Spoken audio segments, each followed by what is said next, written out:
니네 어머니는 박수 줍고 다니니? 예비 시어머니 강미숙 씨가 손가락으로 우리 엄마를 가리키며 높은 톤으로 비웃었다. 테이블이 얼어붙었다. 엄마 한서희는 고개만 숙인 채 아무 말도 하지 않았다. 10분 뒤 그 여자는 무릎을 꿇고 울었다. 오늘은 결혼을 앞두고 양가가 처음 만나는 상견례 날. 민준 오빠네는 강남에서 병원을 운영하는 집안이었고 우리 엄마는 검소하게 사시는 분이었다. 하지만 이 만남은 곧 충격으로 바뀐다. 이야기 시작 전 구독과 좋아요 눌러주시고요. 댓글로 어디서 듣고 계신지 남겨주시면 그곳에 행운과 건강이 가득하길 기원하겠습니다. 오늘은 결혼을 앞두고 양가가 처음 만나는 상견례 날이었다. 박민준 오빠와 사귄 지 2년. 드디어 부모님께 정식으로 인사드리는 자리를 갖게 됐다. 나 이지은은 이 자리가 너무 떨렸다. 민준 오빠네는 강남에서 정형외과 병원을 운영하는 집안이었다. 병원 건물도 자기 소유고 환자도 엄청 많다고 들었다. 오빠 아버지 박정훈 원장님은 서울대 의대 출신의 유명한 정형외과 전문의셨다. 어머니 강미숙 씨는 병원 경영을 총괄하신다고 했다. 이화여대 불문과를 나오신 분이라고. 의사 집안. 그것도 강남 한복판에서 잘 나가는 병원. 반면 우리 엄마 한서희는 검소하게 사시는 분이었다. 무슨 일을 하시는지 정확히는 나도 몰랐다. 그냥 집에 계신다고만 알고 있었다. 아버지는 내가 5살 때 교통사고로 돌아가셨고 엄마 혼자 나를 키우셨다. 엄마는 항상 낡은 옷을 입으셨고 외출도 거의 안 하셨다. 동네 슈퍼에서 장 보는 것 말고는 밖에 잘 안 나가셨다. 집도 구로동 낡은 빌라 전세였다. 3층짜리 오래된 빌라. 페인트가 벗겨지고 계단이 삐걱거리는 그런 집.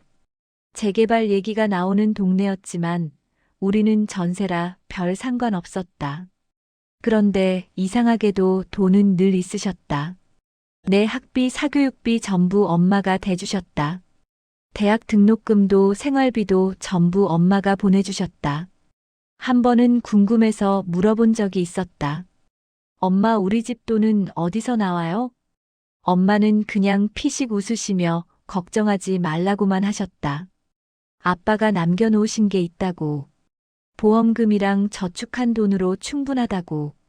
나는 더 이상 묻지 않았다. 엄마를 믿었으니까. 엄마가 알아서 하실 거라고. 사실 말하면 나는 이 결혼이 성사될 거라고 완전히 확신하지 못했다. 박민준 오빠는 정말 좋은 사람이었다. 다정하고 착하고 나한테 잘해줬다. 하지만 집안 격차가 너무 컸다. 강남 병원 집안과 구로동 빌라, 의사 집안과 집에만 계시는 엄마. 차원이 달랐다. 오빠 부모님이 우리를 어떻게 볼지 뻔했다. 그래도 엄마는 괜찮다고 하셨다. 지은아, 사람은 마음이 중요한 거지 집안이 뭐가 중요하냐. 민준이가 너한테 잘하면 그걸로 된 거야. 엄마는 그렇게 말씀하셨지만 손은 떨리고 계셨다. 오늘 아침에 엄마가 옷을 고르실 때부터 느꼈다. 이것저것 꺼내보시다가 결국 시장에서 사신 검은색 정장을 입으셨다. 깨끗하고 단정했지만 브랜드는 아니었다. 가방도 오래된 인조 가죽 가방이었다. 나는 엄마한테 말했다. 엄마, 제가 새 옷 사드릴까요? 괜찮아. 엄마는 고개를 저으셨다. 이 옷도 충분히 깨끗하잖아. 하지만 엄마. 그랬어. 엄마가 내 손을 잡았다. 옷이 사람을 만드는 게 아니야. 사람이 옷을 입는 거지. 엄마는 항상 그런 말씀을 하셨다. 검소하게 살라고. 허세 부리지 말라고. 있는 그대로가 제일 아름답다고. 나는 엄마 말씀을 믿었다. 하지만 오늘만큼은 불안했다. 강미숙 씨가 엄마를 어떻게 볼까? 우리를 무시하진 않을까? 레스토랑에 도착했다. 강남 한복판 고급 레스토랑. 입구부터 화려했다. 샹들리에가 반짝이고 대리석 바닥이 빛났다. 정장 입은 사람들이 오가고 발레 파킹 직원들이 차를 받았다. 우리는 택시를 타고 왔다. 엄마와 나. 민준 오빠가 입구에서 기다리고 있었다. 지은아 어서 와. 오빠가 환하게 웃으며 맞아줬다. 그리고 엄마한테도 인사했다. 어머님 안녕하세요. 그래 민준아. 엄마가 조심스럽게 대답하셨다. 안으로 들어가시죠. 오빠가 문을 열어줬다. 우리는 레스토랑 안으로 들어갔다. 직원이 우리를 안내했다. 복도를 지나 프라이빗 룸으로. 문을 열자 이미 테이블에 앉아 계신 두 분이 보였다. 박정훈 원장님과 강미숙 씨였다. 어서 오세요. 박정훈 원장님이 일어나 가볍게 고개를 숙이셨다.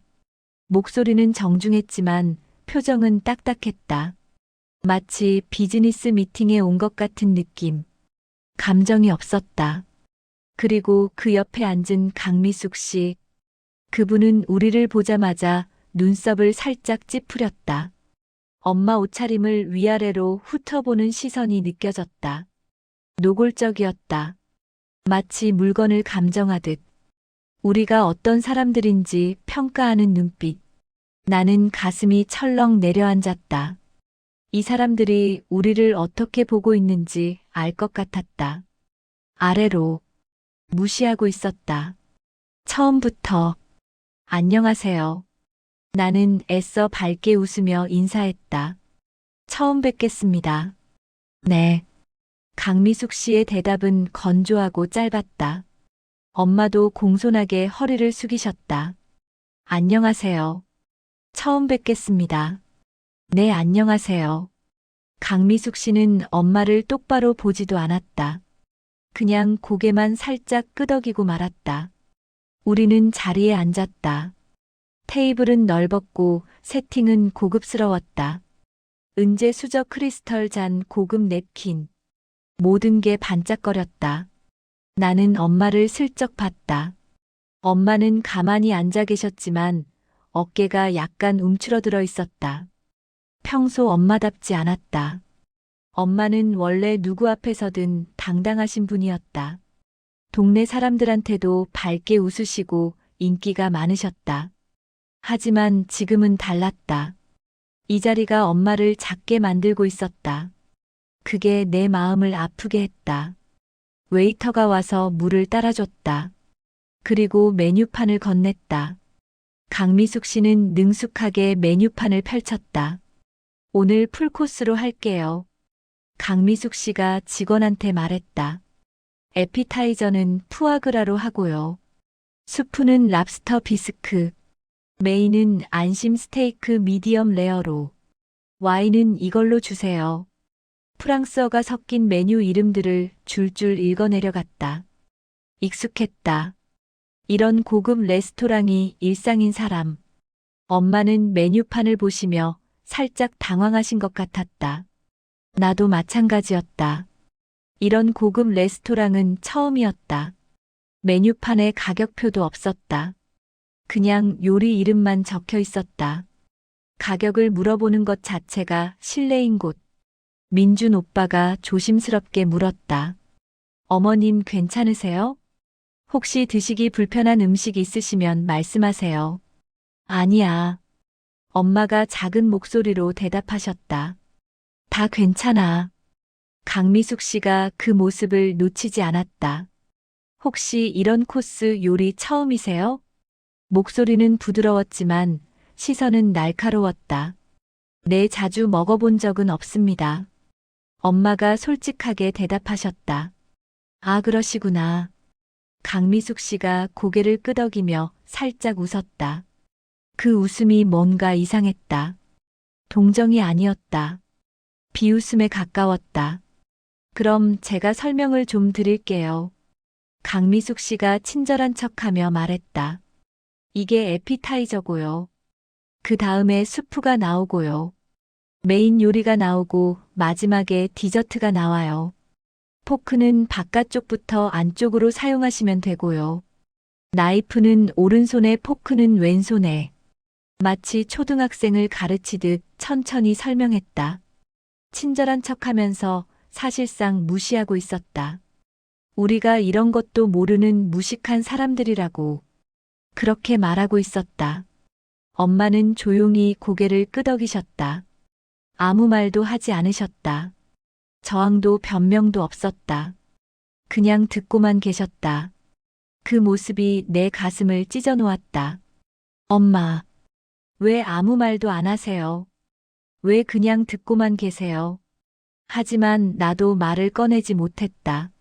민준 오빠 눈치가 보였고 이 자리를 깨고 싶지 않았다. 강미숙 씨는 만족스러운 표정으로 와인을 홀짝였다. 박정훈 원장님은 아무 말도 하지 않았다. 그냥 앉아서 와인만 마시고 계셨다. 부인이 하는 대로 내버려 두는 사람. 말릴 생각도 없어 보였다. 민준 오빠는 이따금 제 쪽을 보며 미안하다는 눈빛을 보냈다. 하지만 어머니를 말리진 않았다. 말릴 수 없었다. 그 순간 나는 깨달았다. 이 집안은 우리를 동등하게 보지 않는다는 것을. 우리는 그저 아래에 있는 사람들이었다. 격이 다른 사람들. 함께 어울릴 수 없는 사람들. 강미숙 씨가 다시 입을 열었다. 그동안 민준이한테 많이 들었어요. 목소리는 부드러웠지만 눈빛은 차가웠다. 따님이 참 착하다고. 네, 감사합니다. 엄마가 조심스럽게 대답하셨다. 민준이가 워낙 따님을 좋아해서요. 저희도 기대가 컸어요. 강미숙 씨의 말투에는 묘한 뉘앙스가 있었다. 기대가 컸다는 건 뭘까? 그런데 실망했다는 뜻일까? 민준이 참 착한 아이죠. 내가 거들었다. 저희 딸도 민준 씨를 정말 좋아합니다. 그래요? 강미숙 씨가 나를 쳐다봤다. 그 시선이 불편했다. 평가하는 눈빛. 테이블 위 공기가 점점 차가워졌다. 그런데 어머님은 어떤 일을 하세요? 칼날 같은 질문이 날아왔다. 테이블이 조용해졌다. 엄마가 잠시 망설이셨다. 집에 있습니다. 아, 그러세요? 강미숙 씨 목소리 톤이 미묘하게 변했다. 그럼 전업주부시네요? 네. 그럼 남편분은 어떤 일을 하시고요? 엄마가 작은 목소리로 대답하셨다. 남편은 일찍 돌아가셨습니다. 아. 강미숙 씨가 짧게 반응했다. 그 짧은 한마디 안에 수많은 의미가 담겨 있었다. 동정이 아니었다. 오히려 무시에 가까웠다. 남편도 없고 일도 안 하는 여자. 그렇게 보고 있었다. 얼마나 오래되셨어요? 한 25년쯤 됐습니다. 그럼 정말 혼자 따님을 키우신 거네요. 네. 엄마 목소리가 점점 작아졌다. 힘드셨겠어요. 강미숙 씨 말은 동정하는 것 같았지만 눈빛은 달랐다. 깔보고 있었다. 혼자 애 키우느라 고생한 불쌍한 여자. 그렇게 보고 있었다. 음식이 나오기 시작했다. 먼저 에피타이저. 작은 접시에 예쁘게 담긴 푸아그라. 웨이터가 하나씩 앞에 놓아줬다. 엄마는 포크를 드는 순간 살짝 망설이셨다. 여러 개의 포크 중 어떤 걸 써야 할지 헷갈리신 것 같았다. 평소 집에서 쓰는 수저와는 완전히 다른 세팅이었으니까. 강미숙 씨는 그 모습마저 놓치지 않았다. 어머, 포크 사용법 잘 모르세요? 이렇게 드시면 돼요. 손으로 직접 시범을 보여주셨다. 바깥쪽부터 안쪽으로. 이렇게요. 친절한 척하면서 사실은 조롱하고 있었다. 엄마는 고개만 끄덕이며 따라하셨다. 나는 숨이 막혔다. 이 자리를 박차고 나가고 싶었다. 하지만 엄마 손이 테이블 아래에서 내 손을 가만히 잡았다. 따뜻했지만 떨리고 있었다. 참으라는 신호였다. 민준 오빠가 분위기를 바꾸려고 했다. 어머니, 오늘 날씨 정말 좋죠? 그래. 강미숙 씨는 무심하게 대답했다. 분위기를 바꿀 생각이 없어 보였다. 오히려 더 파고들었다. 그런데 어머님, 강미숙 씨가 다시 엄마를 불렀다. 사시는 곳이 어디세요? 구로동입니다. 엄마가 작은 목소리로 대답하셨다. 구로동이요? 강미숙 씨 목소리가 한 톤 높아졌다. 거기 좀 오래된 동네 아닌가요? 재개발 얘기 많이 나오는 곳이죠? 네, 그렇습니다. 그럼 보상금 받으실 수도 있겠네요. 강미숙 씨가 살짝 웃었다. 혹시 아파트세요? 빌라세요? 빌라입니다. 전세고요. 아, 또 그 짧은 아.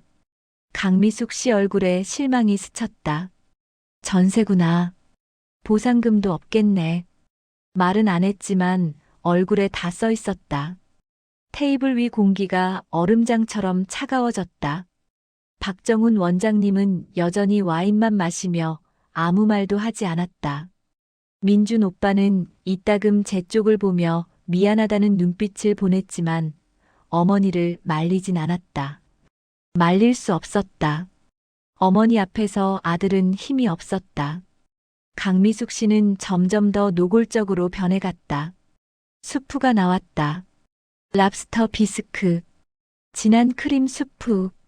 엄마는 스푼을 들고 조심스럽게 드셨다. 강미숙 씨가 그 모습을 쳐다봤다. 혹시 해산물 알레르기 같은 거 없으세요? 아니요, 괜찮습니다. 다행이네요. 요즘 알레르기 있으신 분들 많거든요. 특히 교육을 많이 못 받으신 분들이 위생관념이 부족해서 나는 귀를 의심했다. 지금 뭐라고 한 거지? 교육을 많이 못 받으신 분들. 강미숙 씨는 태연하게 수프를 떠먹었다. 마치 아무렇지도 않은 말을 한 것처럼. 하지만 그 말의 의도는 분명했다. 엄마를 무식한 사람으로 몰고 있었다. 엄마는 아무 대답도 하지 않으셨다. 그냥 조용히 수프를 드셨다. 나는 손을 꽉 쥐었다. 손톱이 손바닥에 박혔다. 분노가 치밀어 올랐다. 하지만 참았다. 여기서 내가 폭발하면 모든 게 끝날 것 같았다. 강미숙 씨는 멈추지 않았다. 메인 요리가 나왔다. 안심 스테이크. 완벽하게 구워진 고기와 곁들여진 야채들. 강미숙 씨가 나이프로 고기를 자르며 말했다. 그런데 어머님, 실례지만 대학은 어디 나오셨어요? 엄마가 잠시 침묵하셨다. 그리고 작은 목소리로 대답하셨다. 대학은 못 나왔습니다. 강미숙 씨 손이 잠시 멈췄다. 그리고 고개를 들어 엄마를 쳐다봤다. 입가에 비웃음이 스쳤다. 아, 그러시구나. 요즘 시대의 대학을 안 나오셨다니. 강미숙 씨가 고기를 입에 넣으며 계속 말했다. 그럼 고등학교는 나오셨죠? 네.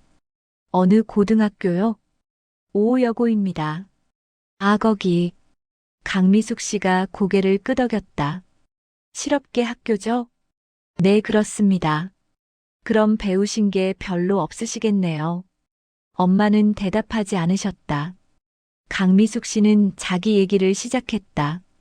저는 이화여대 나왔거든요. 불문가요. 우리 남편은 서울대 의대고요. 민준이도 서울대 의대 나왔어요. 아시겠지만 의대는 정말 들어가기 어려워요.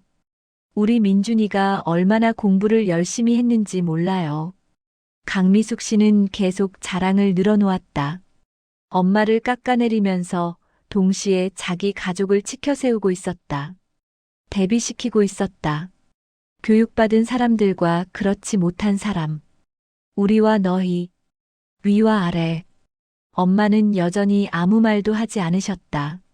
그냥 고개를 숙인 채 고기를 드셨다. 나는 더 이상 참을 수 없었다. 입을 열려고 했다. 그때 민준 오빠가 끼어들었다. 어머니, 그런 말씀은. 뭐가 문제야? 강미숙 씨가 오빠를 쏘아봤다. 사실을 말한 건데. 학력이 전부는 아니지만 그래도 중요하잖아. 특히 자녀 교육에는. 민준 오빠는 더 이상 말하지 못했다. 어머니 앞에서 아들은 힘이 없었다. 평생 그렇게 살아온 사람. 어머니를 이길 수 없는 사람. 나는 그 모습을 보며 실망했다. 강미숙 씨는 만족스러운 표정으로 와인을 마셨다. 그리고 다시 공격을 시작했다. 그런데 어머님, 남편분 돌아가시고 혼자 사셨다고 하셨잖아요. 그럼 수입이 어떻게 되세요? 엄마가 천천히 고개를 들었다. 남편이 남겨놓은 게 조금 있습니다. 얼마나요? 강미숙 씨가 날카롭게 물었다. 엄마는 대답하지 않으셨다. 그 침묵을 강미숙 씨는 다르게 해석했다. 아, 별로 없으시구나. 그럼 생활이 빠듯하시겠네요. 25년이면 다 떨어졌을 텐데. 엄마는 여전히 침묵하셨다. 강미숙 씨가 계속 파고들었다. 그런데 어머님, 강미숙 씨가 몸을 앞으로 기울였다. 요즘 생활비는 어떻게 충당하세요? 그 질문에 테이블 분위기가 싸늘해졌다. 엄마가 천천히 입을 열었다. 제가 알아서 합니다. 어떻게요? 강미숙 씨가 끈질기게 물었다. 일을 좀 합니다. 어떤 일이요? 엄마는 대답하지 않으셨다. 강미숙 씨는 그 침묵을 비웃었다. 말 못할 일이신가 보네요. 혹시 아르바이트 같은 거라도 하세요? 파트타임 일 같은? 엄마는 고개를 숙이셨다. 강미숙 씨 얼굴에 승리의 미소가 번졌다. 자기가 원하던 대답을 얻은 것 같았다. 아, 그러시구나. 힘드시겠어요. 그 나이에 일하시려면. 목소리는 동정하는 척했지만 눈빛은 조롱으로 가득했다. 나는 참을 수 없었다. 어머님, 내가 끼어들었다. 너무하시는 거 아니에요? 뭐가 너무해? 강미숙 씨가 나를 쳐다봤다. 궁금한 걸 물어본 건데. 우리 아들이랑 결혼하려면 이 정도는 알아야 하지 않겠어? 하지만, 지은아, 민준 오빠가 내 손을 잡으며 말렸다. 오빠, 제발. 오빠 목소리에 애원이 섞여 있었다. 나는 오빠 손을 뿌리쳤다. 강미숙 씨는 이미 멈출 생각이 없어 보였다. 점점 더 노골적으로 변해갔다. 그리고 마침내 그 말이 나왔다. 어머님, 강미숙 씨가 엄마를 또 불렀다. 이번엔 목소리 톤이 완전히 달라져 있었다. 존댓말도 아니었다. 반말이었다. 솔직히 말해봐요. 생활이 빠듯하죠? 엄마는 대답하지 않으셨다. 요즘 나이 드신 분들 부업으로 이것저것 많이 하시던데. 강미숙 씨가 슬쩍 웃었다. 재활용품 수거하는 일 같은 것도 하시고. 그런 거 하세요? 엄마 어깨가 미세하게 굳었다. 나는 그 변화를 놓치지 않았다. 강미숙 씨도 마찬가지였다. 어머, 혹시 정말? 강미숙 씨 목소리가 높아졌다. 설마 그런 일을 하시는 건 아니죠? 엄마는 여전히 침묵하셨다. 강미숙 씨는 그 침묵을 긍정으로 받아들였다. 그리고 마침내 손가락으로 엄마를 가리키며 높은 톤으로 비웃듯 말했다. 니네 어머니는 박수 줍고 다니니? 테이블 전체가 얼어붙었다. 박정훈 원장님이 와인 잔을 놓았다. 민준 오빠는 얼굴이 새하얗게 질렸다. 나는 숨이 멎는 줄 알았다. 지금 뭐라고 한 거야? 지금 우리 엄마한테 박수 줍냐고 물어본 거야? 반말로 손가락으로 가리키면서 엄마는 고개를 숙인 채 아무 말도 하지 않으셨다. 변명도 없었다. 부정도 없었다. 그냥 침묵. 그 침묵이 강미숙 씨에겐 답처럼 보였나 보다. 어머, 정말 그러시는구나. 강미숙 씨가 허를 찼다. 아니, 요즘 세상에 박수를 주우시다니. 얼마나 힘드셨어요. 목소리는 동정하는 척했지만 눈빛은 조롱으로 가득했다. 그런데 그런 분이 우리 아들이랑 사돈을 맺겠다고? 말이 돼요, 그게? 민준 오빠가 끼어들었다. 어머니, 그만하세요. 제발. 넌 가만히 있어.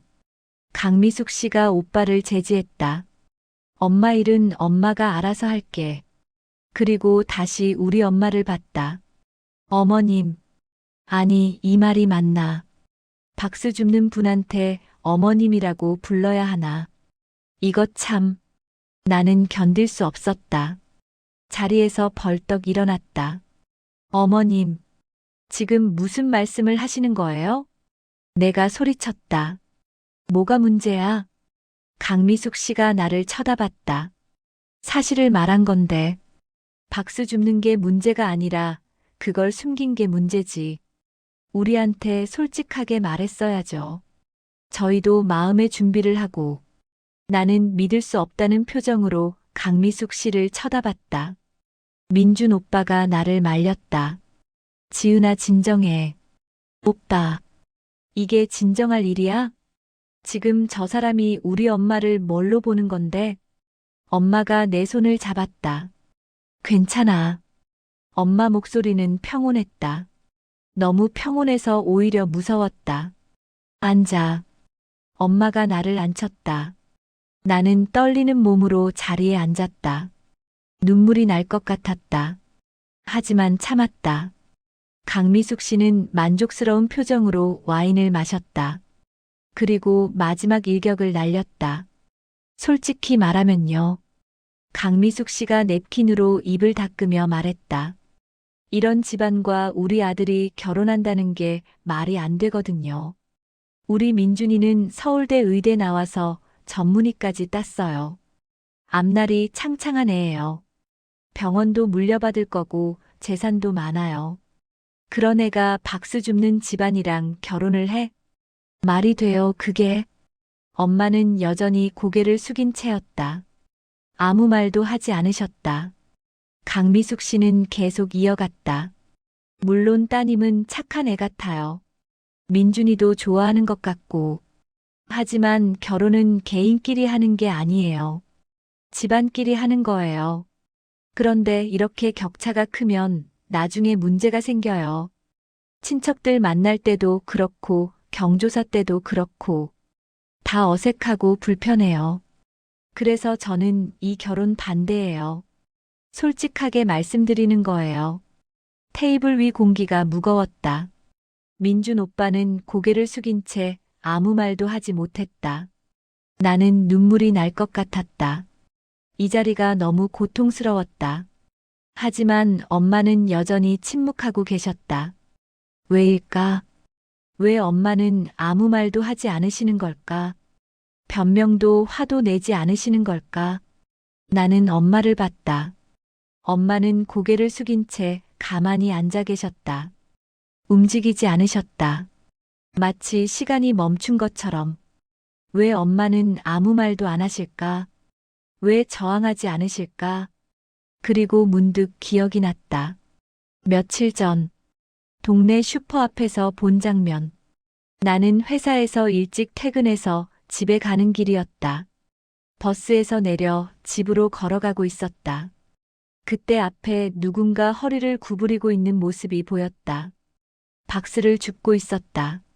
낡은 옷을 입고 손수레를 끌면서 가까이 다가가는 순간 깜짝 놀랐다. 엄마였다. 우리 엄마 한서희가 박스를 줍고 계셨다. 나는 그 자리에 얼어붙었다. 엄마는 나를 보지 못했다. 그냥 박스를 주워서 손수레에 실고 계셨다. 엄마. 내가 부르려고 했다. 하지만 목소리가 나오지 않았다. 엄마는 박스를 다 싣고 손수레를 끌고 골목으로 사라지셨다. 나는 그 자리에 한참을 서 있었다. 왜 엄마가 박스를 줍고 계신 거지? 돈이 없으신 건가? 생활이 빠듯하신 건가? 나는 혼란스러웠다. 하지만 동시에 부끄러웠다. 엄마가 박스를 주우신다는 게 남들이 보면 어떡하지? 친구들이 알면 어떡하지? 민준 오빠가 알면 어떡하지? 나는 그날 집에 가서 엄마한테 묻고 싶었다. 하지만 묻지 못했다. 부끄러워서, 창피해서, 그냥 모르는 척했다. 그리고 며칠 후 상견례가 잡혔다. 나는 불안했다. 혹시 강미숙 씨가 알면 어떡하지? 엄마가 박스를 줍는다는 걸. 그리고 그 불안은 현실이 됐다. 지금 이 자리에서 강미숙 씨가 정확히 그 점을 짚어냈다. 니네 어머니는 박스 줍고 다니니? 엄마는 부정하지 않으셨다. 왜일까? 왜 아니라고 하지 않으실까?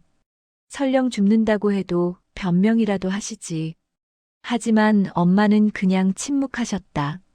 그 침묵이 나를 더 미치게 만들었다. 생각해보니 그게 처음은 아니었다. 몇 달 전에도 봤었다. 동네 편의점 뒤에서 엄마가 박스를 정리하고 계셨다.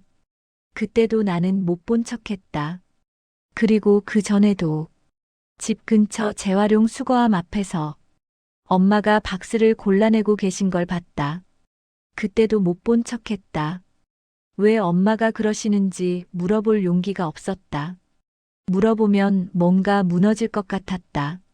우리 집이, 우리 가족이, 내 자존심이. 그래서 그냥 모르는 척했다. 외면했다. 하지만 마음 한구석에선 알고 있었다. 엄마가 힘드시다는 걸, 돈이 부족하시다는 걸, 그래서 박스를 주워서 파신다는 걸. 나는 알면서도 모른 척했다. 도와드려야 한다는 생각도 했다. 내가 돈을 더 벌어야겠다고. 회사에서 더 열심히 일해야겠다고. 하지만 실천하지 못했다. 그냥 생각만 하고 말았다. 그리고 지금 그 사실이 이렇게 폭로됐다. 상견례 자리에서 민준 오빠 부모님 앞에서 강미숙 씨는 비웃고 있고 엄마는 침묵하고 계시고 나는 눈물만 흘리고 있고 이게 뭐지? 이게 대체 뭐지? 나는 엄마가 원망스러웠다. 왜 그러셨어요? 왜 박스를 주우셨어요? 남들한테 들키면 어떡하려고요? 저한테 말씀이라도 하시지. 하지만 동시에 나 자신이 더 원망스러웠다. 알면서도 모른 척한 나. 도와드리지 않은 나. 부끄러워한 나. 나는 최악의 딸이었다. 엄마는 항상 검소하게 사셨다. 옷도 시장에서 사셨고, 신발도 싸구려 운동화만 신으셨다. 외식도 거의 안 하셨고, 집에서 직접 해 드셨다. 전기도 아껴 쓰셨고, 물도 아껴 쓰셨다. 나한테는 돈을 아끼지 않으셨는데, 정작 본인한테는 한 푼도 안 쓰셨다. 왜 그러시냐고 물어본 적이 있었다. 엄마 왜 새 옷 안 사세요? 괜찮아. 이 옷도 충분해. 하지만 너무 낡았잖아요. 제가 사드릴게요. 됐어. 엄마는 고개를 저으셨다. 옷은 입을 수 있으면 되는 거야. 새 옷이 뭐가 중요해. 나는 그때 이해하지 못했다. 왜 엄마가 그렇게 사시는지. 돈이 없으신 건 아닌 것 같은데. 내 학비 생활비는 다 대주시니까. 그런데 왜 본인한테는 안 쓰시는지. 이제야 알 것 같았다. 박스를 주어서 번 돈으로 나를 키우신 거였다.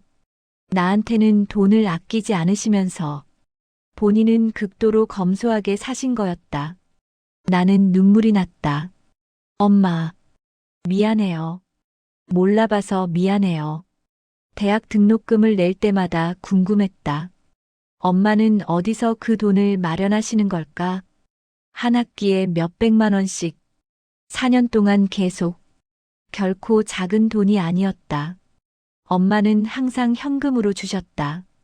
통장 이체가 아니라 낡은 봉투에 돈을 담아서 이거 등록금이야. 고마워요, 엄마.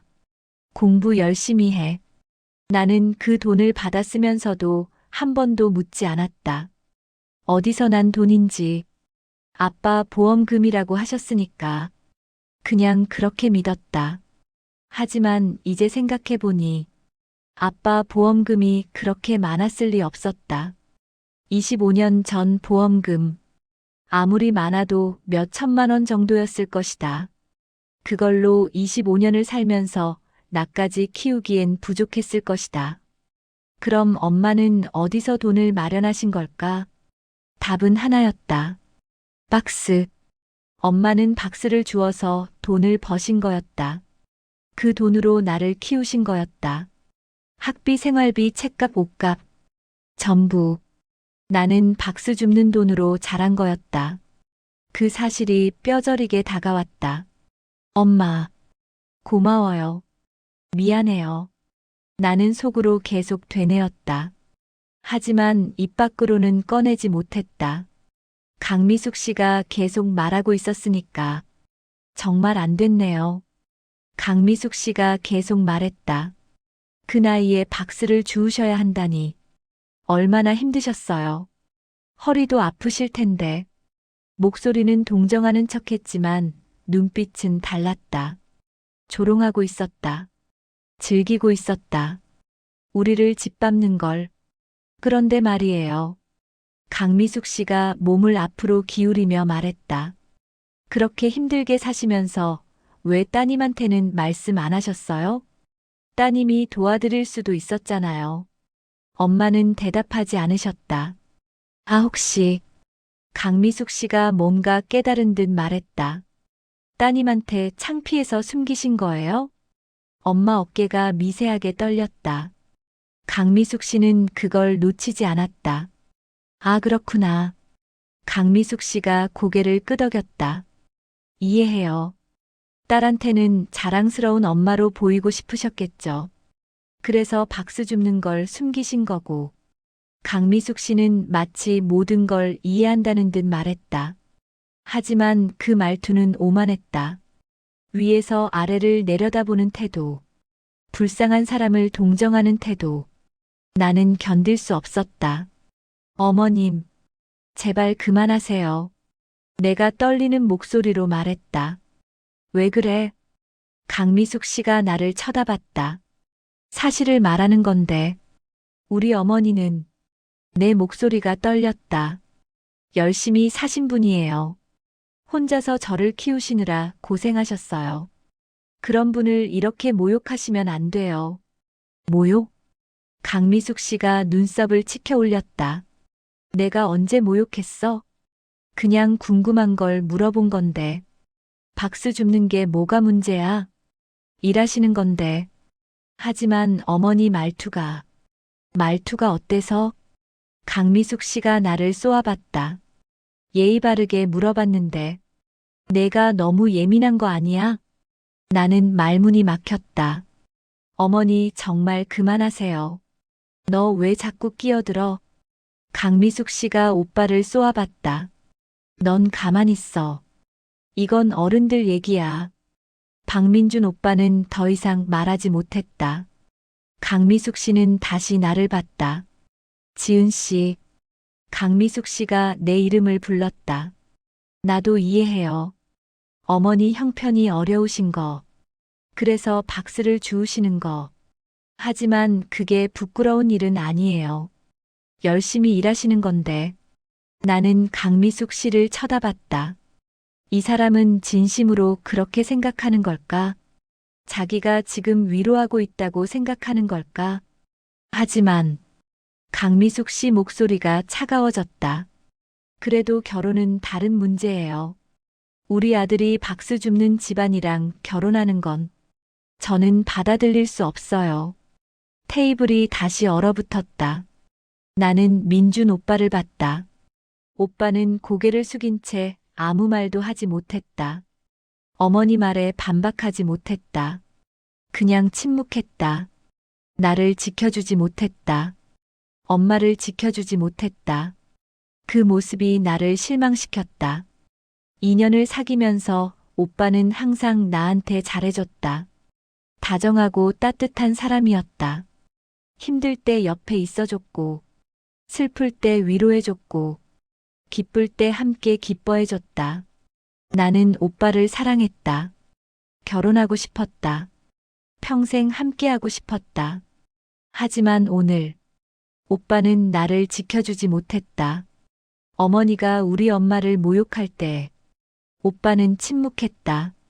한두 번 말려보려고 했지만 어머니한테 제지당하자 바로 물러섰다. 더 이상 싸우지 않았다. 나를 위해 어머니와 맞서지 않았다. 그게 나를 실망시켰다. 사랑하는 사람은 싸워줘야 하는 거 아닌가? 내가 힘들 때 내 편에 서줘야 하는 거 아닌가? 하지만 오빠는 그러지 못했다. 어머니와 나 사이에서 오빠는 어머니를 선택했다. 아니, 선택조차 하지 못했다. 그냥 가만히 있었다. 방관했다. 그게 더 나빴다. 엄마는 여전히 침묵하고 계셨다. 고개를 숙인 채 아무 말도 하지 않으셨다. 변명도 하지 않으셨다. 화도 내지 않으셨다. 그냥 조용히 앉아 계셨다. 왜일까? 왜 엄마는 아무 말도 안 하실까? 그렇게 모욕당하시는데, 그렇게 무시당하시는데, 왜 가만히 계실까? 나는 엄마가 이해되지 않았다. 평소 엄마는 당당하신 분이었다. 누가 뭐라고 해도 주눅 들지 않으셨다. 당당하게 사셨다. 하지만 오늘은 달랐다. 왜일까? 나는 엄마 손을 봤다. 테이블 위에 가지런히 놓인 엄마 손. 떨리지 않았다. 평온했다. 마치 아무 일도 없는 것처럼. 그 평온함이 오히려 무서웠다. 엄마는 정말 아무렇지도 않으신 걸까? 아니면 뭔가 다른 이유가 있는 걸까? 나는 알 수 없었다. 강미숙 씨는 계속 말하고 있었다. 이해하세요. 우리 입장도 우리가 나쁜 사람들이어서 그러는 게 아니에요. 그냥 현실적으로 생각해보면 격차가 너무 크잖아요. 우리 민준이는 의사고 병원도 물려받을 거고 재산도 많아요. 그런 애가 박수 줍는 집안이랑 결혼하면 주변에서 뭐라고 하겠어요? 친척들이 뭐라고 하겠어요? 우리 체면도 있고 민준이 미래도 있고 그래서 안 되는 거예요. 이해하시죠? 엄마는 여전히 대답하지 않으셨다. 강미숙 씨는 그 침묵을 동의로 받아들인 것 같았다. 다행이네요. 강미숙 씨가 만족스럽게 고개를 끄덕였다. 어머니도 이해하시는 것 같아서. 그럼 오늘은 여기까지 하죠. 강미숙 씨가 냅킨을 테이블에 놓으며 일어서려고 했다. 그때였다. 식당 문이 열렸다. 처음엔 아무도 신경 쓰지 않았다. 그냥 다른 손님이겠거니 했다. 하지만 이상했다. 발소리가 너무 많았다. 한두 명이 아니었다. 여러 명. 정확하게 맞춰진 발소리. 군인처럼. 복도를 지나는 발소리가 점점 가까워졌다. 그리고 우리 프라이빗 룸 문 앞에서 멈췄다. 잠시 정적. 그리고 노크 소리. 똑똑똑. 3번. 정중하게. 박정훈 원장님이 고개를 돌렸다. 누구지? 우리가 부른 사람 아닌데. 강미숙 씨도 의아한 표정으로 문을 쳐다봤다. 혹시 직원인가? 하지만 직원이 노크를 할 리 없었다. 우리는 프라이빗 룸에 있었으니까. 문이 천천히 열렸다. 그리고 고급 정장을 입은 남자들이 들어왔다. 1명, 2명, 3명, 4명. 총 4명의 남자들이 일렬로 들어왔다. 모두 같은 스타일의 검은색 정장, 흰 셔츠, 검은 넥타이, 완벽하게 다려진 옷, 광이 나는 구두. 마치 대통령 경호원 같았다. 아니, 재벌 회장 수행원 같았다. 강미숙 씨가 짜증스럽게 말했다. 여기 프라이빗 룸인데 왜 들어와요? 직원들이면 나가세요. 하지만 남자들은 대답하지 않았다. 그냥 조용히 우리 테이블 쪽으로 걸어왔다. 발소리는 여전히 정확했다. 똑, 똑, 똑, 똑. 4명이 완벽하게 맞춰서 걸었다. 강미숙 씨가 더 큰 목소리로 말했다. 지금 안 들려요? 나가라고요. 여기 사적인 자리예요. 남자들은 여전히 대답하지 않았다. 그리고 테이블 옆에 멈췄다. 정확히 엄마 한서희 옆에. 강미숙 씨가 벌떡 일어났다. 뭐예요, 대체? 보안 불러야 하나? 지금 당장 나가요. 강미숙 씨 목소리가 높아졌다. 하지만 남자들은 움직이지 않았다. 그리고 동시에 4명 모두 허리를 90도로 숙였다. 완벽하게 맞춰서. 그리고 말했다. 회장님, 실례합니다. 테이블 전체가 얼어붙었다. 시간이 멈춘 것 같았다. 회장님? 누구를 회장님이라고 부른 거지? 나는 멍하니 남자들을 쳐다봤다. 남자들은 고개를 숙인 채 가만히 서 있었다. 그들의 시선은 엄마를 향하고 있었다. 엄마, 우리 엄마를 회장님이라고 불렀다. 심장이 쿵 내려앉았다. 이게 무슨 일이지? 뭔가 잘못된 거 아닌가? 착각한 거 아닌가? 하지만 남자들은 여전히 엄마를 보고 있었다. 정중하게, 존경스럽게. 엄마는 무표정한 얼굴로 남자들을 바라봤다. 그리고 입을 열었다. 지금은 사적인 자리다. 엄마 목소리. 하지만 평소 엄마 목소리와 완전히 달랐다. 차가웠다. 날카로웠다. 단호했다. 권위가 있었다. 명령하는 목소리. 죄송합니다만. 맨 앞에 선 남자가 조심스럽게 말했다. 급한 보고 사항이 있습니다. 오늘 안에 결제가 필요한 건이라서. 엄마가 차갑게 말했다. 나중에 하라고 했을 텐데. 네, 하지만 이건. 남자가 말을 이었다. 중국 쪽 계약건이 내일 마감이라. 엄마가 한숨을 쉬었다.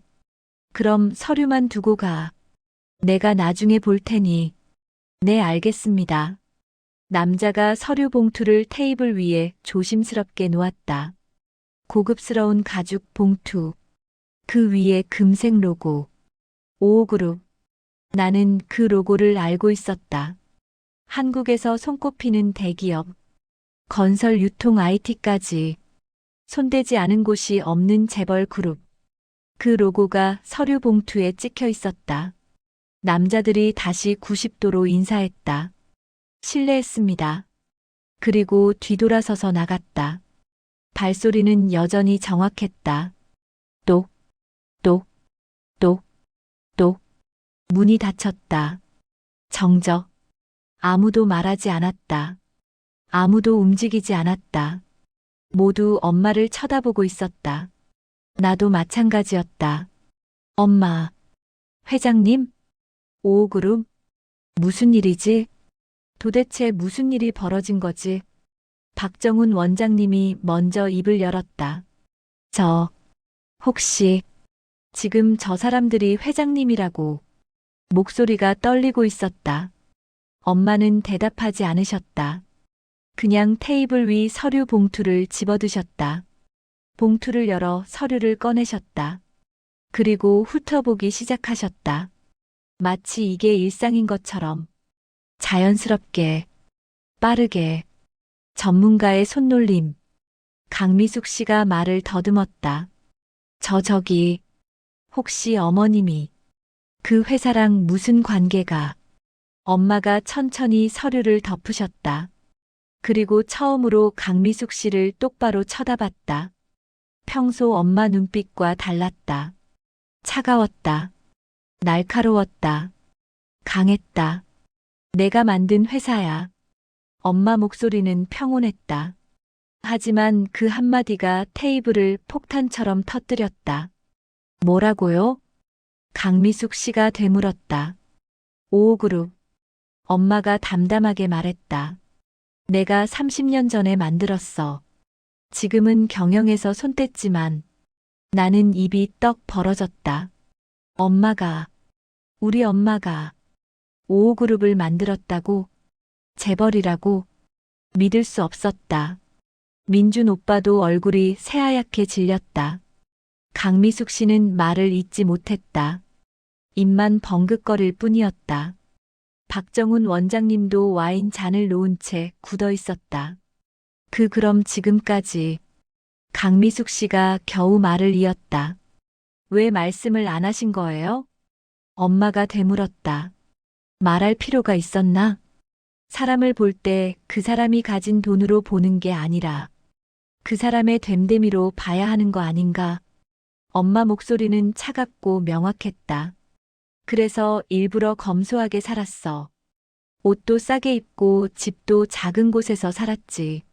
사람들이 나를 어떻게 대하는지 보고 싶었거든. 돈이 많다는 걸 알면 사람들 태도가 달라지니까. 엄마가 서류를 봉투에 다시 넣으며 말했다. 그래서 동네에서 박수도 주었어. 일부러. 테이블이 다시 얼어붙었다. 그 박수를 강미숙 씨가 떨리는 목소리로 말했다. 일부러요? 그래. 엄마가 고개를 끄덕였다. 박수 줍는 사람한테 사람들이 어떤 태도를 보이는지 궁금했거든. 돈 많은 사람한테는 다들 친절하잖아. 엄마가 계속 말했다. 고개 숙이고 비위 맞추지. 하지만 박수 줍는 사람한테는 어떨까? 무시할까? 깔볼까? 아니면 그래도 사람으로 대해줄까? 그게 궁금했어. 엄마가 강미숙 씨를 똑바로 쳐다봤다. 그래서 일부러 박수를 주었어. 몇 년 동안 동네 사람들 반응을 봤지. 친절한 사람도 있더라.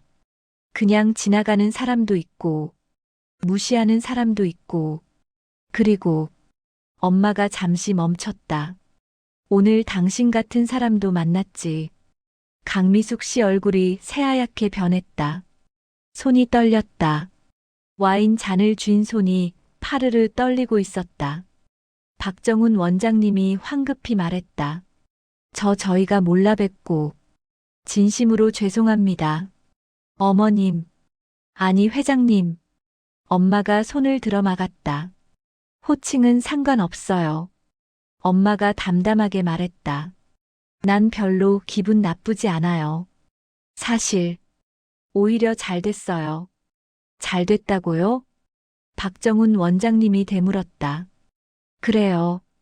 엄마가 고개를 끄덕였다. 덕분에 당신들이 어떤 사람들인지 정확히 알게 됐으니까. 돈 있는 사람한테는 고개 숙이고, 돈 없는 사람한테는 함부로 대하는 사람들. 겉으로는 예의 바른 척하지만, 속으로는 사람을 돈으로 평가하는 사람들. 그런 사람들이라는 걸 오늘 확실히 알게 됐어요. 테이블 위 공기가 차가웠다. 강미숙 씨는 떨리는 손으로 물을 마셨다. 잔이 덜덜 떨렸다. 나는 아직도 믿기지 않았다. 엄마가 재벌이라니. 그럼 지금까지 왜 그렇게 가난하게 사신 거지? 왜 박수를 주우신 거지? 엄마. 나는 떨리는 목소리로 엄마를 불렀다. 그럼 지금까지 왜 그렇게 사신 거예요? 우리 집이 가난한 줄 알았어요. 엄마가 나를 바라봤다. 눈빛이 부드러워졌다. 미안해. 엄마가 조용히 말했다. 너한테 말하지 않은 건 미안해. 하지만 이유가 있었어. 무슨 이유죠? 내 아빠가 돌아가시고 난 후, 엄마가 천천히 말하기 시작했다. 난 혼자서 회사를 키웠어. 작은 무역회사로 시작해서 밤낮 없이 일했지. 주말도 없었어. 명절도 없었어. 그렇게 10년을 일했어. 회사는 커졌고 돈도 많이 벌었어. 처음에는 좋았어. 가난에서 벗어났으니까. 너한테 좋은 걸 해줄 수 있었으니까. 하지만 점점 이상했어. 주변 사람들이 변하기 시작했거든. 나한테 친절한 사람들이 많아졌어. 도와주겠다는 사람들도 많아졌고, 친구도 많아졌어. 하지만 그 사람들은 엄마가 잠시 멈췄다. 나를 보는 게 아니었어. 내 돈을 보고 있었어. 내가 누구인지는 관심 없었어. 그냥 내가 얼마나 가졌는지만 봤어. 엄마 목소리에 쓸쓸함이 묻어났다. 그래서 깨달았어. 돈이 많으면 진짜 사람을 볼 수 없다는 걸. 다들 가면을 쓰고 다가오니까 진짜 나를 대하는 게 아니라 돈 많은 사람을 대하는 거니까. 엄마가 나를 똑바로 쳐다봤다. 그래서 결심했어. 경영에서 손 떼고 조용히 살기로. 15년 전에 전문 경영인한테 회사를 맡기고 나는 뒤로 물러섰어. 주주로만 남았지. 그리고 검소하게 살기 시작했어. 일부러. 왜요? 왜 그렇게 사신 거예요? 너 때문이야. 엄마가 말했다. 너만은 제대로 키우고 싶었어. 돈이 아니라 사람의 가치로. 내가 돈 많은 집 딸이라는 걸 알면 넌 달라졌을 거야. 자기도 모르게 사치하게 될 거고, 교만해질 거고, 사람을 함부로 대하게 될 거야. 돈으로 모든 걸 해결하려고 할 거고. 엄마가 내 손을 잡았다. 그런 아이로 키우고 싶지 않았어. 그래서 가난하게 키웠어. 검소하게 살아야 한다고 가르쳤어. 사람을 대할 때 그 사람이 가진 게 뭔지가 아니라 그 사람이 어떤 사람인지를 보라고. 나는 눈물이 났다. 엄마, 그런 깊은 뜻이 있었던 거구나. 너는 잘 자랐어. 엄마가 내 손을 꼭 잡으며 말했다. 착하고 올바르게. 사람을 돈으로 보지 않고 겸손하게, 검소하게. 난 그게 자랑스러워. 내가 재벌 딸이라는 걸 알았으면 넌 민준이를 만났을 때도 달랐을 거야. 오빠 집안이 병원 한다고 해서 대단하게 생각하지 않았을 거야. 우리 집이 훨씬 부자니까. 하지만 넌 그렇게 생각하지 않았잖아. 오히려 불안해했잖아. 오빠 집안이 우릴 무시할까봐. 그게 제대로 된 태도야. 돈이 많아도 겸손한 거. 엄마가 내 머리를 쓰다듬어 주셨다. 그리고 오늘 오빠 어머니가 우릴 모욕했을 때 넌 화를 냈잖아. 나를 지키려고 했잖아. 그게 자랑스러워. 돈이 없어도 당당한 거. 부당한 대우에 맞서는 거. 그게 진짜 힘이야. 나는 엄마를 안았다. 눈물이 멈추지 않았다. 엄마, 고마워요. 이렇게 키워줘서. 강미숙 씨가 떨리는 목소리로 말했다. 저희가 정말 죄송합니다. 몰라 뵙고 실례를 너무 많이 했습니다. 엄마는 강미숙 씨를 보지 않았다. 그냥 조용히 냅킨으로 입을 닦으셨다. 강미숙 씨가 다시 말했다. 정말 용서해 주십시오. 저희가 너무 무례했습니다. 다시는 그러지 않겠습니다. 제발. 엄마가 천천히 고개를 들었다. 용서는 제가 할 일이 아니에요. 그럼요. 강미숙 씨가 떨리는 목소리로 물었다. 엄마가 나를 바라봤다. 내 딸이 할 일이에요. 엄마 목소리는 단호했다. 이 결혼, 내가 결정해. 테이블 전체가 나를 쳐다봤다. 나는 민준 오빠를 봤다. 오빠는 창백한 얼굴로 나를 바라보고 있었다. 미안해. 오빠가 작은 목소리로 말했다. 정말 미안해 지은아. 어머니가 너무 심하셨어. 나도 말렸어야 했는데. 오빠 목소리가 떨렸다. 나를 지켜주지 못해서 미안해. 나는 오빠를 바라봤다. 2년을 사귀면서 오빠는 항상 나한테 잘해줬다. 다정하고 따뜻한 사람이었다. 하지만 오늘 오빠는 나를 지켜주지 못했다. 오빠, 내가 조용히 말했다. 오빠는 저한테 잘해주는 사람이에요. 그건 알아요. 하지만 오늘 오빠는 저를 지켜주지 못했어요. 지은아, 오빠가 내 손을 잡으려 했다. 나는 손을 뺐다. 그리고 무엇보다 나는 강미숙 씨를 쳐다봤다. 저 사람과 가족이 되고 싶지 않아요. 평생 저런 모욕을 들으며 살 수 없어요. 강미숙 씨 얼굴이 새하얗게 질렸다. 제발. 강미숙 씨가 떨리는 목소리로 말했다. 제발 용서해 주세요. 제가 잘못했어요. 정말 죄송합니다. 다시는 그러지 않을게요. 제발 다시 생각해 주세요. 강미숙 씨 목소리에 눈물이 섞였다. 하지만 나는 고개를 저었다. 용서는 할 수 있어요. 하지만 결혼은 못하겠어요. 나는 자리에서 일어났다. 엄마도 일어나셨다. 박민준 오빠가 나를 붙잡으려 했다. 지은아, 제발, 다시 생각해줘. 어머니가 잘못하신 거야. 나도 잘못했고. 하지만 우리 사랑은 진짜잖아. 2년 동안 함께한 시간은 가짜가 아니잖아. 오빠. 나는 오빠를 똑바로 쳐다봤다. 오빠는 좋은 사람이에요. 하지만 오빠는 어머니를 이기지 못해요. 결혼하면 평생 그럴 거예요. 어머니 말씀이 맞아요. 결혼은 두 사람만 하는 게 아니에요. 집안끼리 하는 거예요. 저는 이 집안과 가족이 되고 싶지 않아요. 오빠 손을 뿌리쳤다. 엄마 손을 잡고 문 쪽으로 걸어갔다. 강미숙 씨가 뒤에서 소리쳤다. 제발, 다시 생각해 주세요. 제가 무릎 꿇을게요. 정말 잘못했어요. 나는 뒤돌아봤다. 강미숙 씨가 자리에서 벌떡 일어났다. 그리고 엄마 앞으로 다가왔다. 그리고 무릎을 꿇었다. 바닥에, 고급 레스토랑 바닥에, 정장 차림으로 무릎을 꿇고 울고 있었다. 사과드립니다. 강미숙 씨가 울먹이며 말했다. 정말 죄송합니다. 사람을 너무 쉽게 판단했습니다.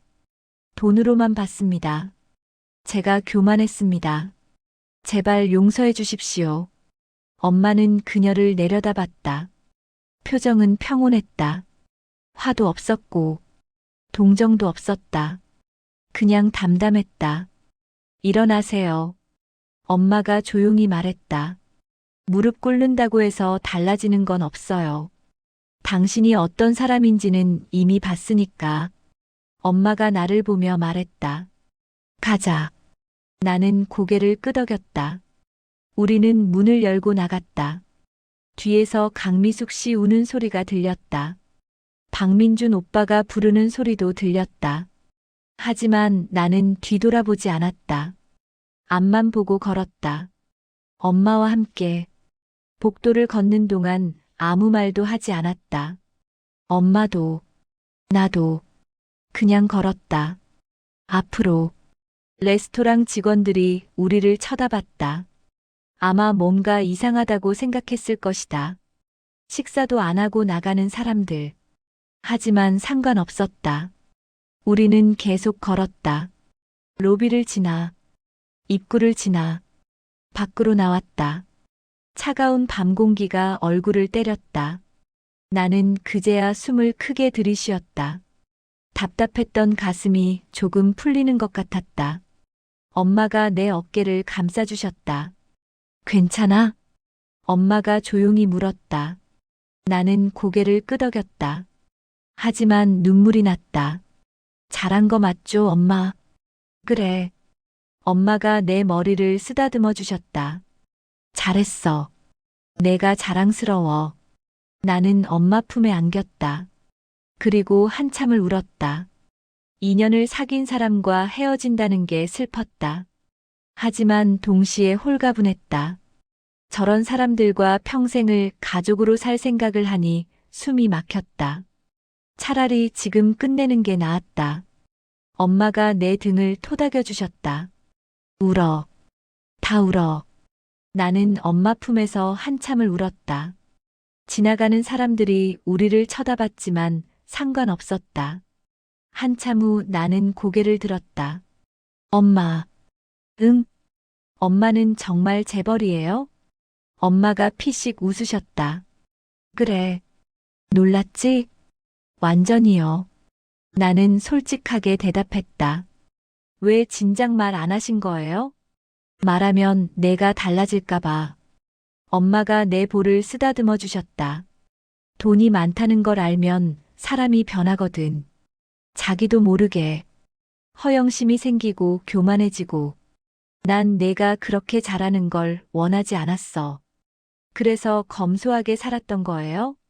그래. 엄마가 고개를 끄덕였다. 돈은 필요할 때 쓰는 거야. 과시하려고 쓰는 게 아니라. 그리고 사람을 평가할 때도 그 사람이 가진 걸로 평가하는 게 아니라 그 사람 자체를 봐야 해. 엄마 말씀이 가슴에 와닿았다. 오늘 강미숙 씨는 우리를 돈으로만 봤다. 우리가 가진 게 없다고 생각하니까 함부로 대했다. 하지만 엄마가 재벌이라는 걸 알자마자 태도가 180도 바뀌었다. 무릎까지 꿇었다. 그게 얼마나 추한 모습인지. 엄마. 응. 엄마 말씀이 맞아요. 사람은 가진 걸로 평가하면 안 돼요. 엄마가 피식 웃으셨다. 우리 딸 다 컸네. 엄마 손을 잡고 주차장을 걸었다. 검은색 세단이 우리를 기다리고 있었다. 아까 그 정장 입은 남자 중 한 명이 차 옆에 서 있었다. 회장님. 남자가 고개를 숙였다. 그리고 차 문을 열어줬다. 나는 신기한 눈으로 차를 쳐다봤다. 고급 세단, 넓은 뒷좌석, 가죽 시트. 엄마는 자연스럽게 차에 올라타셨다. 마치 늘 하던 일인 것처럼. 나도 따라 탔다. 차 안은 넓고 편안했다. 고급 가죽 시트에 은은한 조명. 이게 우리 차라니. 아직도 믿기지 않았다. 기사님이 시동을 걸었다. 어디로 모실까요? 집으로. 엄마가 짧게 대답했다. 네, 회장님. 차가 출발했다. 나는 창밖을 바라봤다. 레스토랑이 점점 멀어졌다. 그 안에 박민준 오빠와 오빠 부모님이 남아있을 것이다. 어떤 표정을 하고 있을까? 오빠는 슬퍼하고 있을까? 강미숙 씨는 후회하고 있을까? 나는 더 이상 생각하고 싶지 않았다. 고개를 돌려 엄마를 봤다. 엄마는 창밖을 보고 계셨다. 평온한 표정이었다. 엄마. 응? 오늘 왜 참으신 거예요? 아까 시어머니가 그렇게 모욕했는데 왜 아무 말도 안 하신 거예요? 엄마가 나를 돌아봤다. 말할 필요가 없었으니까. 무슨 뜻이에요? 저런 사람한테 변명하거나 화를 낸다고 해서 그 사람이 변하는 건 아니야.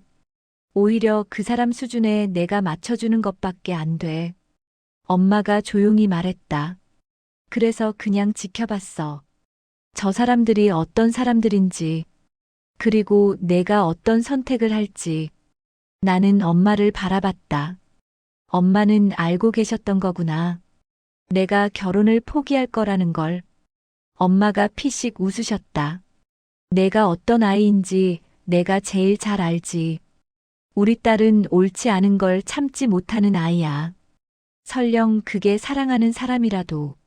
엄마 말씀이 맞았다. 나는 박민준 오빠를 사랑했지만 오늘 오빠의 모습에 실망했다. 그리고 강미숙 씨의 태도는 용서할 수 없었다. 엄마. 응?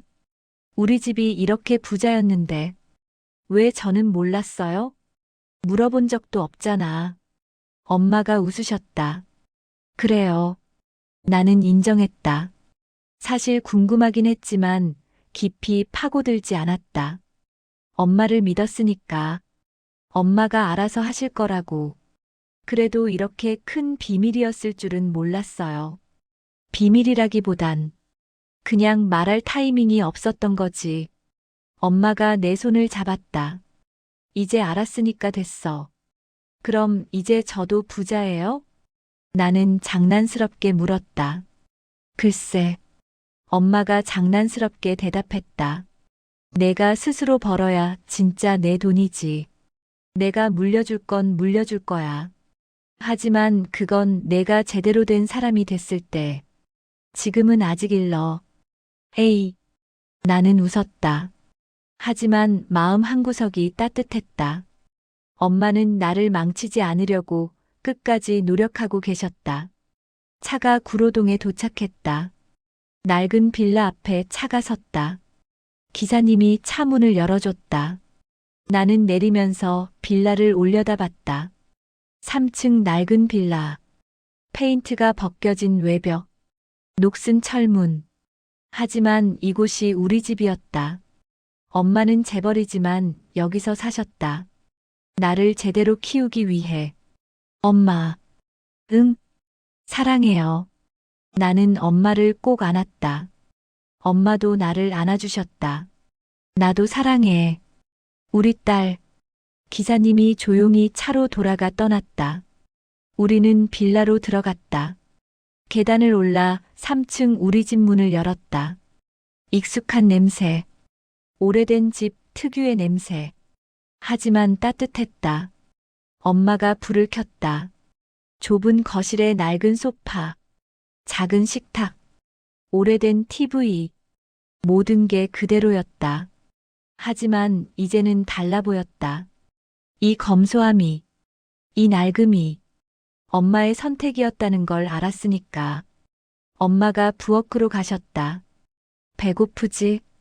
뭐 해줄까? 아까 식당에서 제대로 못 먹었잖아. 괜찮아요, 엄마. 저 배 안 고파요. 그래도 뭐라도 먹어야지. 엄마가 냉장고를 열었다.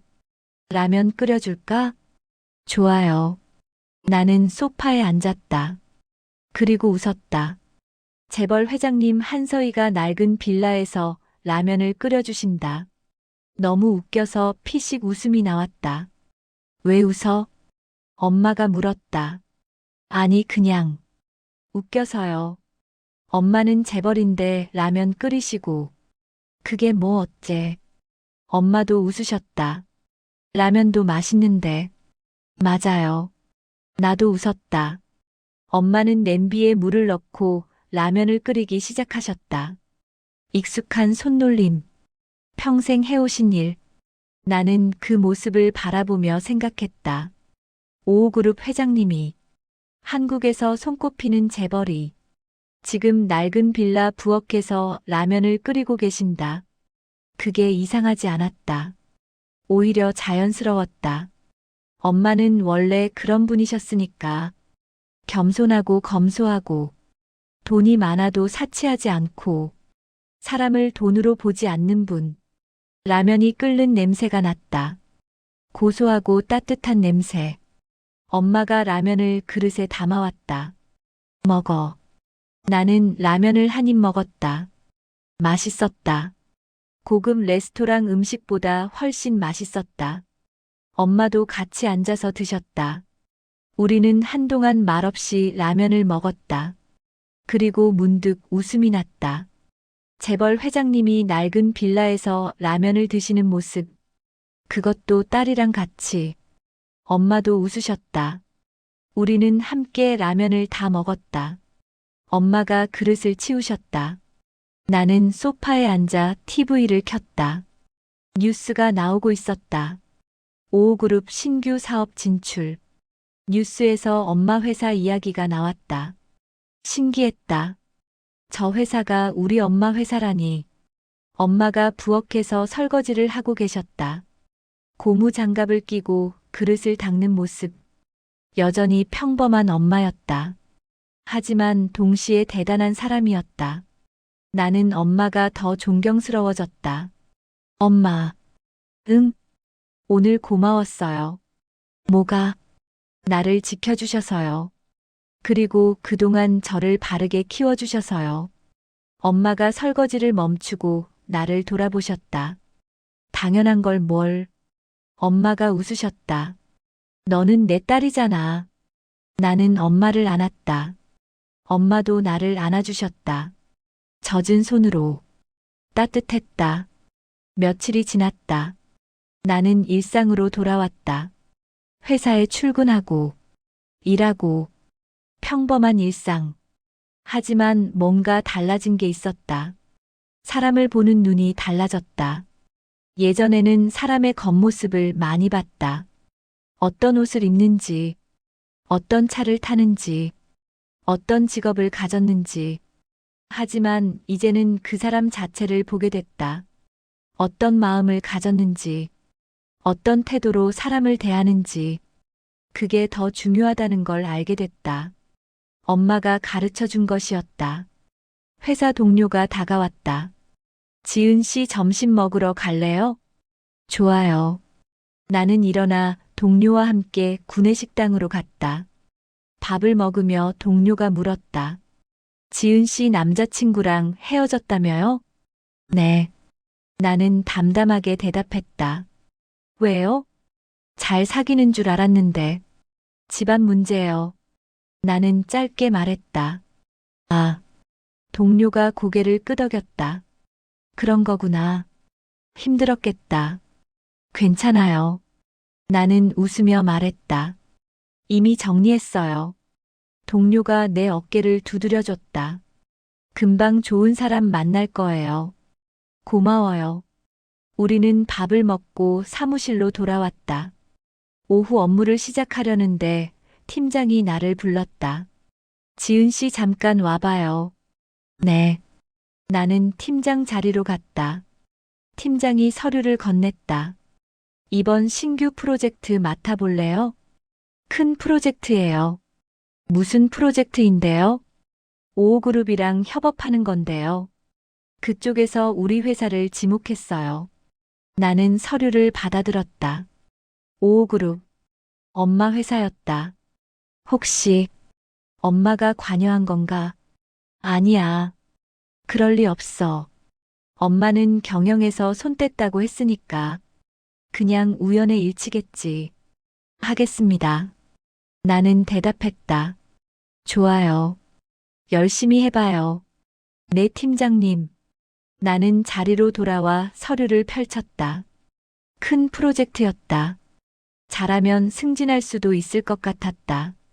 나는 의욕이 생겼다. 열심히 해야지. 내 실력으로. 엄마 덕이 아니라. 나 이지은 자신의 힘으로. 주말에도 나는 카페에서 일했다. 프로젝트 기획안을 만들어야 했다. 노트북을 펼치고 자료를 정리했다. 집중해서 일하는데 누군가 내 앞에 섰다. 고개를 들었다.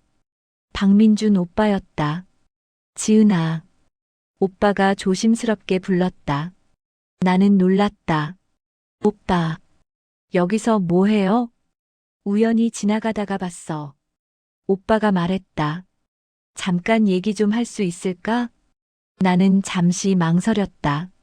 하지만 고개를 끄덕였다. 앉으세요. 오빠가 내 앞자리에 앉았다. 우리는 한동안 말이 없었다. 오빠가 먼저 입을 열었다.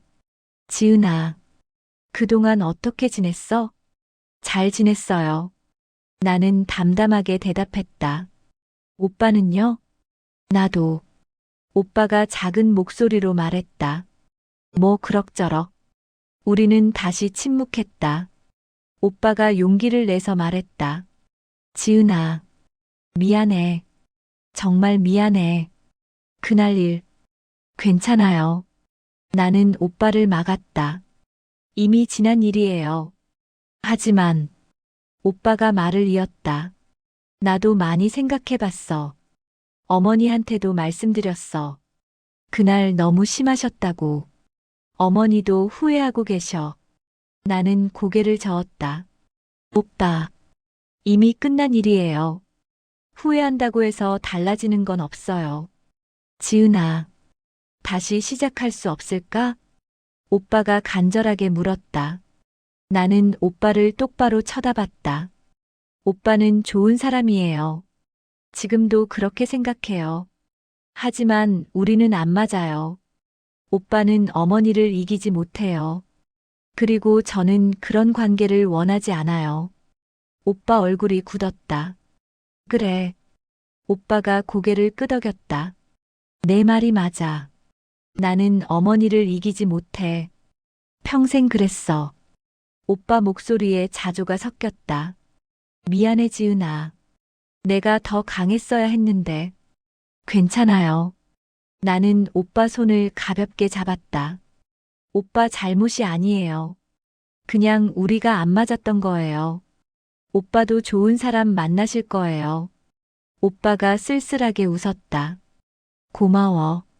내가 이렇게 좋은 애인 줄 진작 알았으면 더 잘할 걸 그랬어. 우리는 잠시 침묵했다. 그리고 오빠가 일어났다. 그럼 난 갈게. 일 열심히 해. 네, 오빠도. 오빠가 카페를 나갔다. 나는 오빠 뒷모습을 바라봤다. 조금 아쉬웠다. 하지만 후회는 없었다. 이게 맞는 선택이었다. 나는 다시 노트북 화면을 봤다.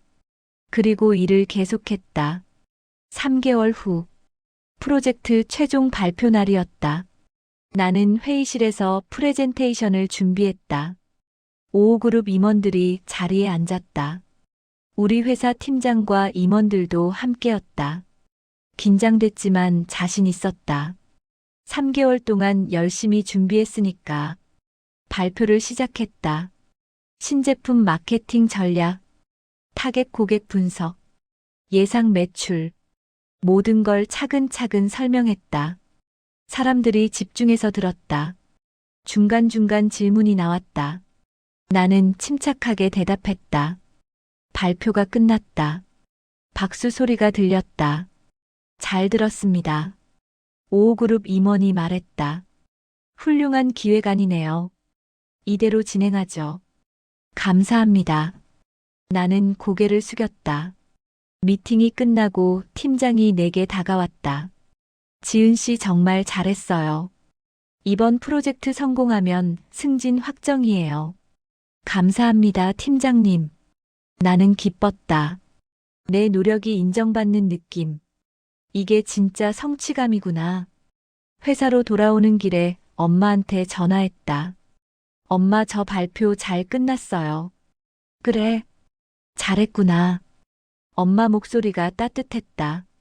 오늘 저녁에 집에 갈게요. 좋은 소식 들려드릴게요.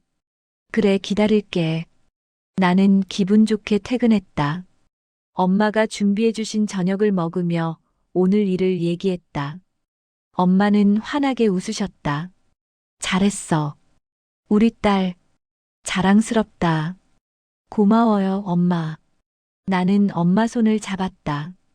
엄마 덕분에 제가 이렇게 됐어요. 뭘? 엄마가 웃으셨다. 내 노력이야. 나는 그냥 옆에서 지켜봤을 뿐이야. 아니에요. 나는 고개를 저었다. 엄마가 바르게 키워주셔서 제가 이렇게 됐어요. 검소하게 사는 법, 사람을 대하는 법, 돈이 전부가 아니라는 것, 다 엄마가 가르쳐 주셨어요. 엄마가 내 머리를 쓰다듬어 주셨다. 우리 딸 다 컸네. 1년이 흘렀다. 나는 승진했다. 과장이 됐다. 새 사무실도 생겼다. 작지만 내 공간이었다. 책상 위에 명패가 놓여 있었다. 마케팅팀 과장 이지은. 뿌듯했다. 내 노력으로 얻은 자리였다. 엄마 덕분이 아니라 내 실력으로. 프로젝트도 성공적으로 끝났다. 신제품이 출시됐고 매출도 좋았다.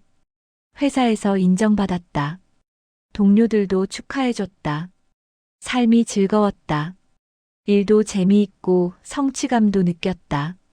연애는 아직 안 했다. 박민준 오빠 이후로 누구도 만나지 않았다. 급할 것도 없었다. 천천히 좋은 사람 만나면 되니까. 퇴근하고 집에 갔다. 엄마가 저녁을 준비하고 계셨다. 엄마, 저 왔어요. 왔어?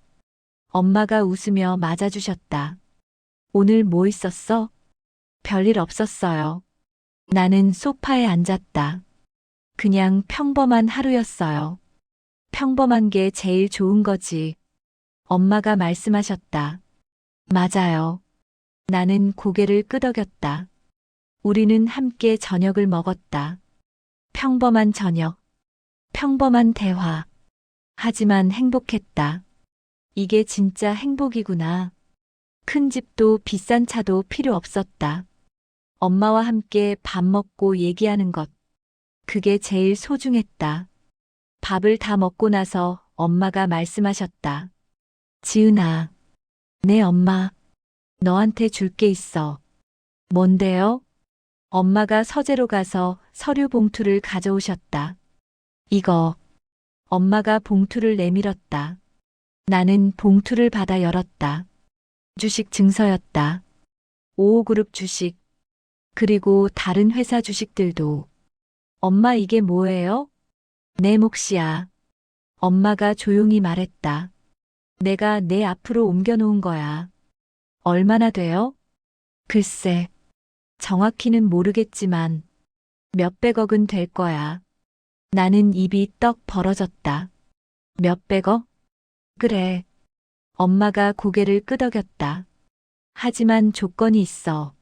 무슨 조건이요? 지금 쓰면 안 돼. 엄마가 엄하게 말했다. 이건 내가 35살이 됐을 때 쓸 수 있어. 그 전까지는 내 힘으로 살아야 해. 내 월급으로 생활하고 내 힘으로 성공해야 해. 이건 그냥 보험이야.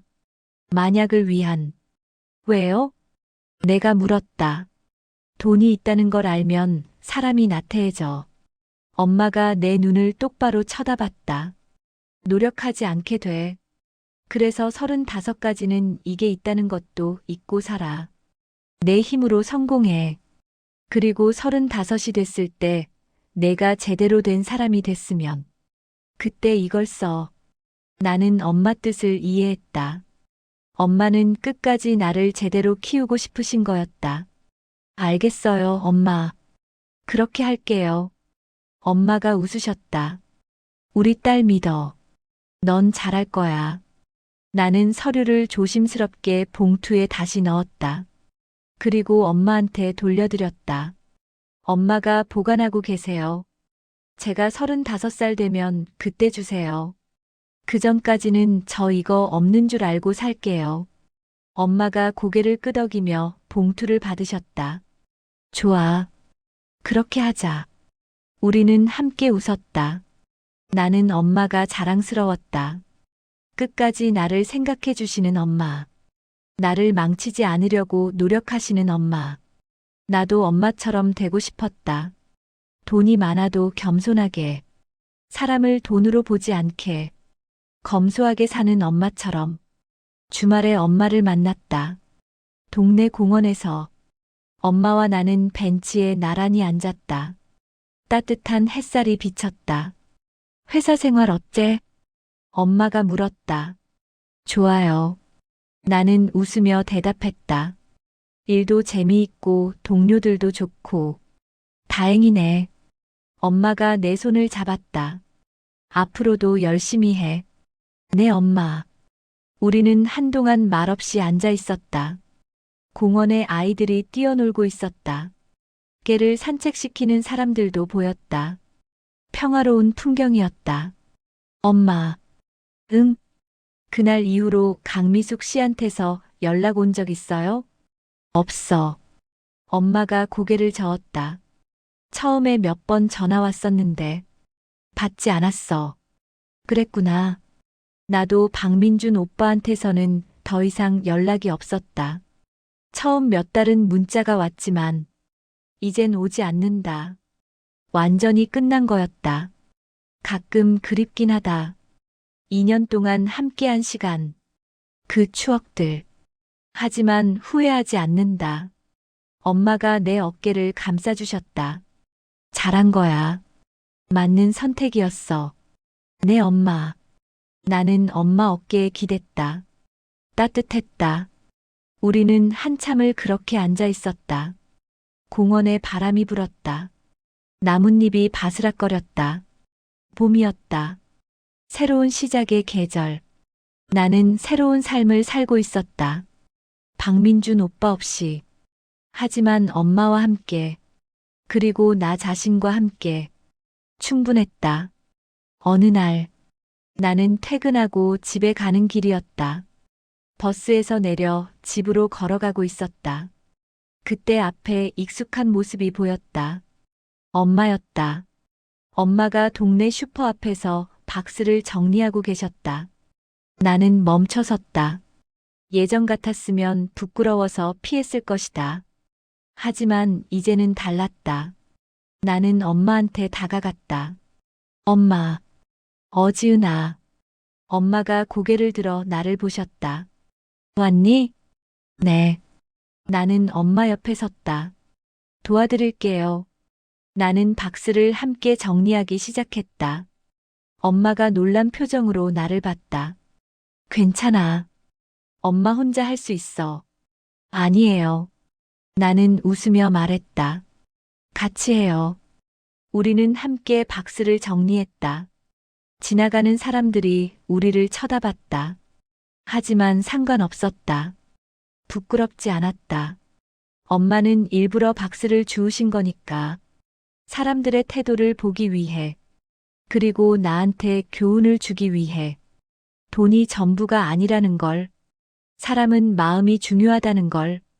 박스를 다 정리하고 우리는 손수레를 끌고 집으로 갔다. 엄마가 내 손을 잡았다. 고마워. 나는 엄마 손을 꼭 잡았다. 아니에요. 제가 더 고마워요, 엄마.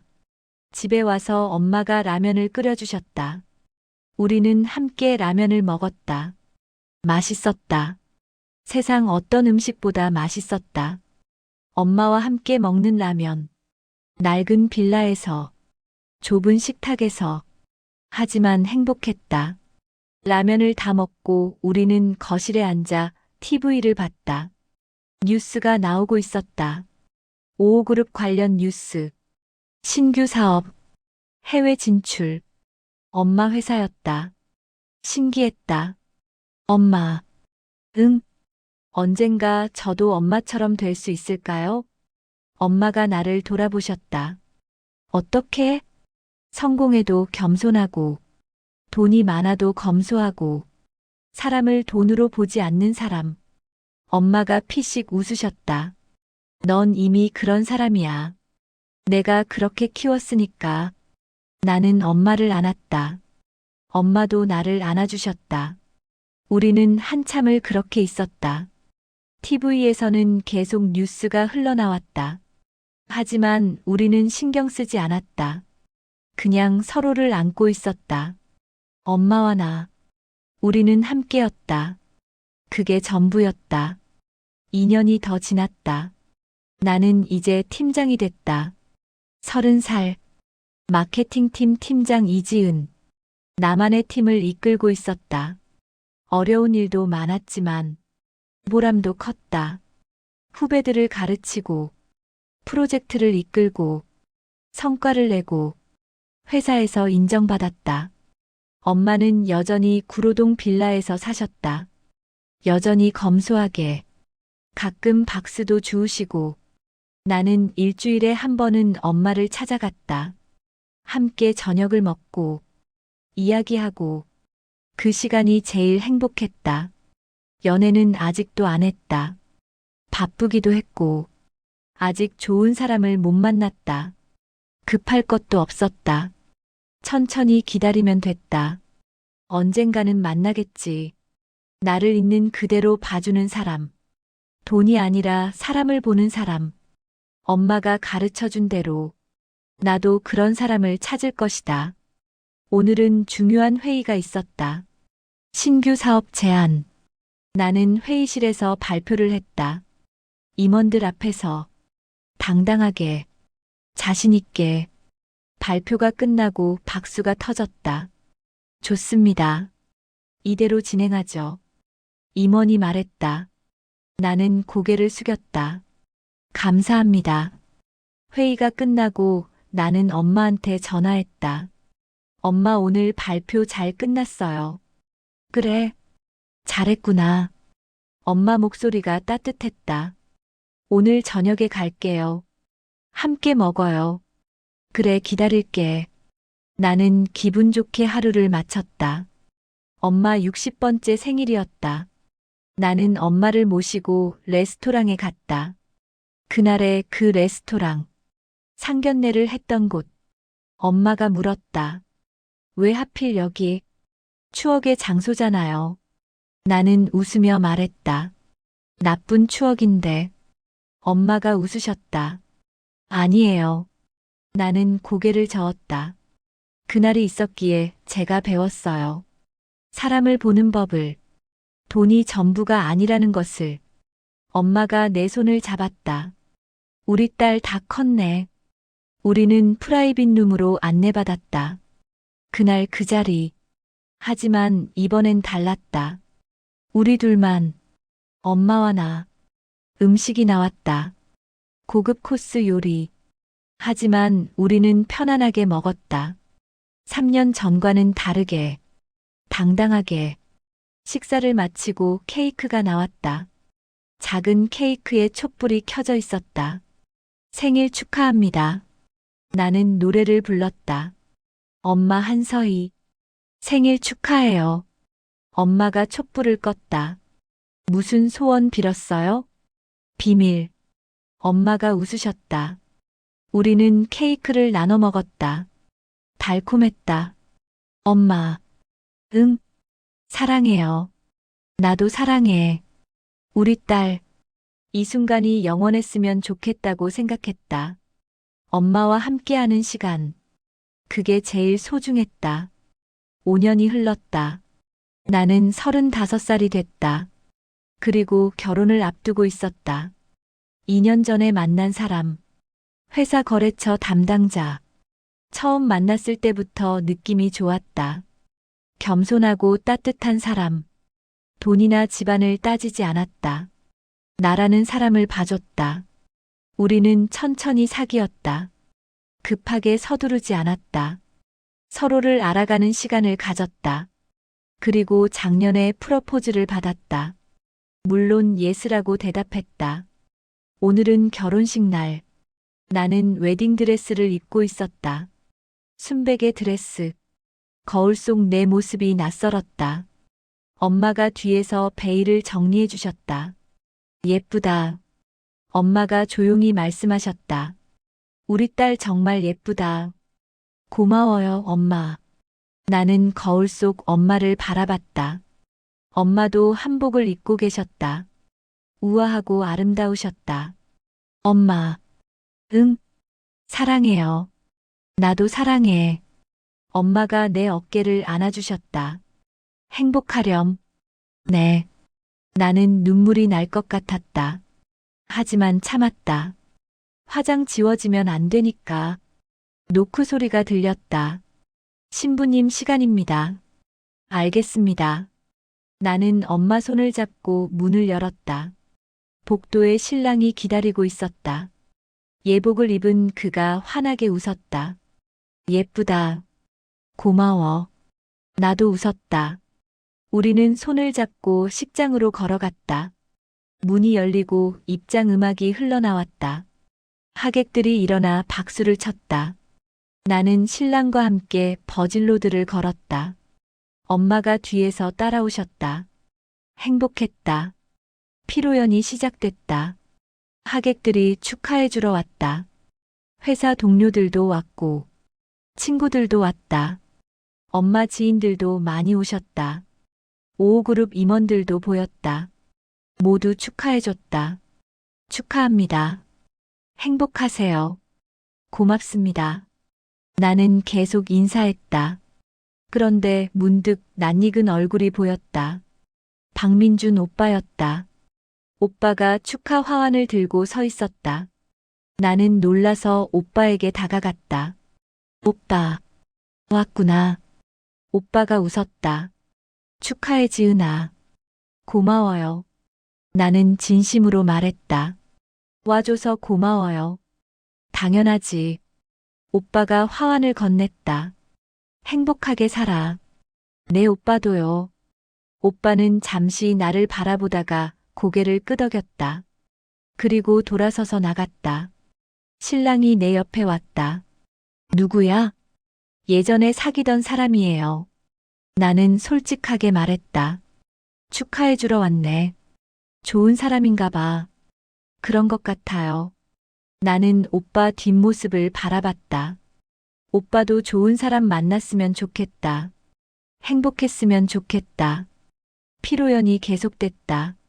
엄마가 하객들한테 인사하고 계셨다.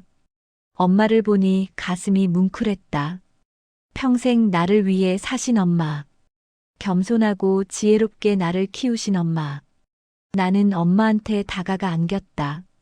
엄마 고마워요. 엄마가 나를 꼭 안아주셨다. 우리 딸 행복해. 신혼집으로 이사했다. 큰 집은 아니었다. 25평 아파트. 하지만 우리에게는 충분했다. 신랑과 나는 짐을 풀었다. 이것저것 정리하며 새 생활을 시작했다. 신랑이 소파를 놓으며 물었다. 지은아, 여기 놓을까? 응, 좋아. 나는 대답했다. 우리는 함께 가구를 배치했다. 소파, 테이블, 침대. 하나하나 우리가 고른 것들이었다. 비싸지 않았지만 마음에 들었다. 엄마가 가르쳐 주신 대로 검소하게 살기로 했다. 필요한 것만 사고, 사치하지 않고, 짐 정리를 마치고 우리는 소파에 앉았다. 드디어 우리 집이네. 신랑이 내 어깨를 안으며 말했다. 그러게. 나도 웃었다. 행복해? 신랑이 물었다. 당연하지. 나는 신랑을 바라봤다.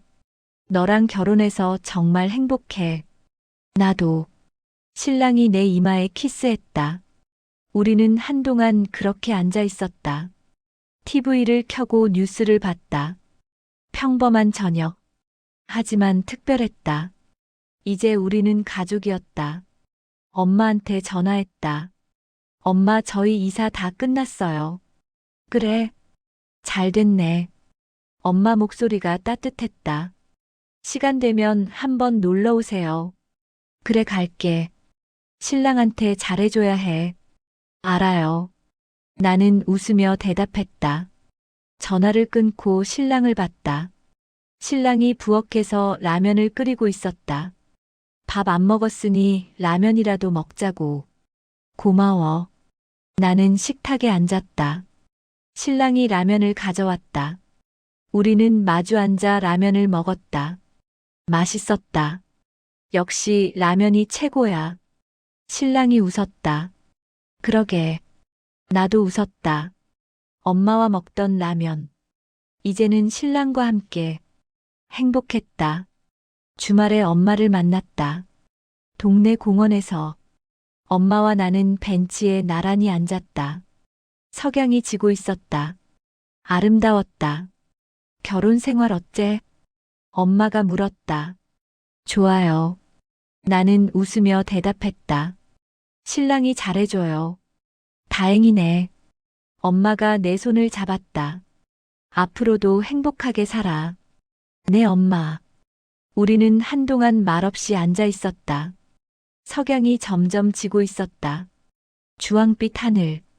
아름다웠다. 엄마. 응? 그때 일 기억나요? 상견례 때? 그럼. 엄마가 웃으셨다. 어떻게 잊어? 잘한 거 맞죠? 그때 결혼 안 하기로 한 거? 그래. 엄마가 고개를 끄덕였다. 잘했어. 그 집안이랑 결혼했으면 평생 힘들었을 거야. 맞아요. 나는 엄마 손을 꼭 잡았다. 엄마 덕분에 제가 바른 선택을 했어요. 엄마가 가르쳐 주신 대로 사람은 돈이 아니라 마음으로 봐야 한다고. 엄마가 피식 웃으셨다. 우리 딸 다 컸네. 나는 엄마를 안았다. 엄마도 나를 안아주셨다. 따뜻했다. 우리는 한참을 그렇게 앉아 있었다. 석양이 완전히 졌다. 어둠이 내렸다. 하지만 마음은 따뜻했다. 엄마가 항상 함께 계시니까 내 마음속에 일어날까? 엄마가 말했다. 네. 우리는 일어나 집으로 걸어갔다. 손을 잡고 엄마와 나 함께 영원히 10년이 흘렀다. 나는 45살이 됐다. 그리고 엄마가 됐다. 딸을 낳았다. 이름은 서희. 엄마 이름에서 한 글자를 땄다. 아기를 안고 있었다. 작고 예쁜 아기. 엄마가 옆에서 지켜보고 계셨다. 예쁘다. 엄마가 조용히 말씀하셨다. 우리 손녀. 엄마가 아기를 안으셨다. 능숙한 손놀림. 서희야. 엄마가 아기에게 속삭였다. 할머니야. 잘 자라렴. 나는 그 모습을 바라보며 다짐했다. 이 아이를 엄마처럼 키워야지. 검소하게, 겸손하게, 사람을 돈으로 보지 않게, 엄마가 나를 키운 것처럼. 엄마, 응, 저도 엄마처럼 할 수 있을까요? 이 아이를 바르게 키울 수 있을까요? 엄마가 웃으셨다. 당연하지. 넌 할 수 있어. 내가 그렇게 키웠으니까. 나는 엄마를 안았다. 아기와 함께, 3대가 함께 안았다. 따뜻했다. 행복했다. 이 순간이 영원했으면 좋겠다고 생각했다. 엄마와 나와 서희, 함께, 엄마의 가르침은 이어질 것이다. 나에게서 서희에게로, 그리고 그 다음 세대로, 영원히. 몇 년 후, 우리는 셋이 공원에 나왔다. 엄마 한서희와 나, 이지은과 딸 서희, 3대가 함께 벤치에 나란히 앉았다. 석양을 봤다. 아름다웠다. 할머니, 서희가 엄마를 불렀다. 응, 사람은 왜 돈으로 보면 안 돼요? 서희가 물었다. 엄마가 피식 웃으셨다. 그리고 서희를 안으며 말씀하셨다. 돈은 그냥 도구일 뿐이야. 사람의 가치는 돈이 아니라 마음에 있어. 착한 마음, 따뜻한 마음. 그게 진짜 부자야. 서희가 고개를 끄덕였다. 알겠어요, 할머니. 우리는 함께 석양을 봤다. 아름다웠다. 엄마가 내 손을 잡았다. 나는 서희 손을 잡았다. 3대가 손을 잡고 앉아 있었다. 엄마의 가르침. 나를 거쳐 서희에게. 그리고 계속 이어질 것이다. 사람을 돈으로 보지 말라고. 겸손하게 살라고. 검소하게 살라고. 마음이 중요하다고. 석양이 아름답게 지고 있었다. 새로운 내일을 기다리며 우리는 미소 지었다. 행복하게. 온 가족이 모였다. 엄마 한서희, 나 이지은, 신랑, 그리고 딸 서희. 우리는 함께 사진을 찍었다. 4명. 환하게 웃으며 사진사가 말했다. 자, 웃으세요. 하나, 둘, 셋. 찰칵. 사진이 찍혔다. 우리는 모두 환하게 웃고 있었다. 행복한 가족. 사진을 보니 감동이 밀려왔다. 이 모든 게 엄마 덕분이었다. 엄마가 나를 바르게 키워주셔서 검소하게 겸손하게 사람을 돈으로 보지 않게 그래서 나도 좋은 사람을 만났고 행복한 가족을 이뤘다. 엄마, 고마워요. 평생 감사하며 살게요. 엄마가 웃으셨다. 우리 딸, 잘 살아. 행복하게. 네, 엄마. 우리는 함께 안았다. 가족 모두 따뜻했다. 행복했다. 이게 진짜 부자구나. 돈이 아니라 사랑하는 사람들과 함께하는 것. 그게 진짜 부자. 엄마가 가르쳐 주신 것. 평생 잊지 않을 것이다.